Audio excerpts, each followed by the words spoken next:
Don Bohr glued each of his 6 eyes to the lenses of the cosmoscope. His nasal tentacles were orange with fear, and his antenna buzzed hoarsely as he dictated his report to the operator behind him. "It has come," he cried. "That blur in the ether can be nothing less than a fleet from the outside space-time continuum we know. Nothing like this has ever appeared before. It must be an enemy. Give the alarm to the Intercosmic Chamber of Commerce. There's no time to lose. At this rate, they'll be upon us in less than 6 centuries. Hackney must have a chance to get the fleet in action at once." I glanced up from the windy city grab bag, which had beguiled my inactive peacetime days in the supergalactic patrol. The handsome young vegetable, with whom I shared my bowl of caterpillar custard since earliest infancy, and with whom I'd been thrown out of every joint in the interdimensional city of Castor-Ya, really had a worried look upon his lavender face, after which he had given the alarm. We jumped on our ether box and hastened across the outer planet on which the chamber held its sessions. Within the great council chamber, which measured 28 square feet with quite a high ceiling, were gathered delegates from all 37 galaxies of our eminent universe. Allstoff, president of the chamber and representative of Maliner's Soviet, raised his eyeless snout with dignity and prepared to address the assembled multitude. He was a highly developed protozoan organism from Novkas, and spoke by emitting alternate waves of heat and cold.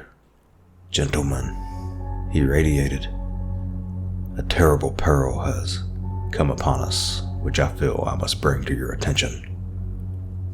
Everybody applauded riotously as the wave of excitement rippled through the variegated audience, those who were handless slithering their tentacles together. He continued, "Hackney, crawl upon dais." There was a thunderous silence, during which a faint prompting was heard from the dizzy summit of the platform. Hackney, the yellow-furred and valorous commander of our ranks, through numerous installments, ascended to the towering peak inches above the floor. "My friends," he began, scraping his posterior limbs, "these treasured walls and pillars shall not mourn on my account." At this point, one of his numerous relatives cheered. "Well, do I remember when?" Wolstoff interrupted him. "You have anticipated my thoughts and orders. Go forth and win for the dear old inner cosmic." 2 paragraphs later, found us soaring out past innumerable stars toward a faint blur, 500,000 light years long, marked the presence of a hated enemy whom we had not seen.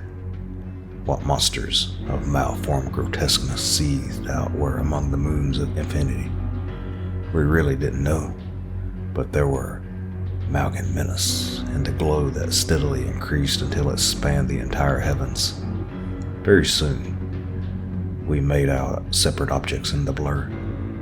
Before all my horror-stricken vision areas, there spread an endless array of scissor-shaped spaceships of totally unfamiliar form. Then, from the direction of the enemy, there came a terrifying sound, which I soon recognized as a hail and a challenge. An answering thrill crept through me as I met with uplifted antenna this threat of battle with a monstrous intrusion upon the fair system from unknown outside the abysses. At the sound, which was something like that of a rusty sewing machine, only more horrible, Hackney too raised his snout in defiance, radiating a masterful order to the captains of the fleet. Instantly, the huge spaceships swung into battle formation. with only 102 of them many light years out of line.